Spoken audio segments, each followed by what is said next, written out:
ప్రియులరా, ప్రస్తుత కాలంలో క్రీస్తుకి, బైబిల్కి, క్రైస్తవ్యానికి ఎదురవుతున్న గడ్డు పరిస్థితుల్లో మరో తరానికి, మన తరంతోనే అంతరించిపోకూడదు బైబిల్, మన తరంతోనే అంతరించిపోకూడదు క్రైస్తవ్యం, మనతోనే అంతరించిపోకూడదు ఈ జీవవాక్యం. మన తర్వాత తరాలు ఈ జ్ఞానాన్ని వారి తర్వాత తరాలకు అందించాలి అంటే క్రైస్తవ్యాన్ని ఈ దేశంలో లేకుండా చేయాలని ఎన్నో శక్తుల అపవాది వలన ప్రేరేపించబడి బైబిల్ని, క్రైస్తవ్యాన్ని లేకుండా చేయాలని ప్రయాసపడుతున్న కాలంలో నువ్వేమంటావు?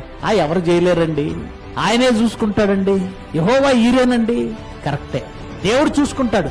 కానీ ఆయన మన పక్షంగా నిలబడతాడు. యుద్ధం చేయవలసింది ఎవరో తెలుసా? మనమే క్రీస్తు పక్షంగా, బైబిల్ పక్షంగా ఈ భూమి మీద పోరాటం చేయాలి. తర్వాత తరాలకి సత్యాన్ని అందించాలి. ఈ జీవవాక్యం లేకపోతే మనుషులకు రక్షణ లేదు. ఈ జీవవాక్యం లేకపోతే ఈ ప్రపంచానికి మనుగడ లేదు.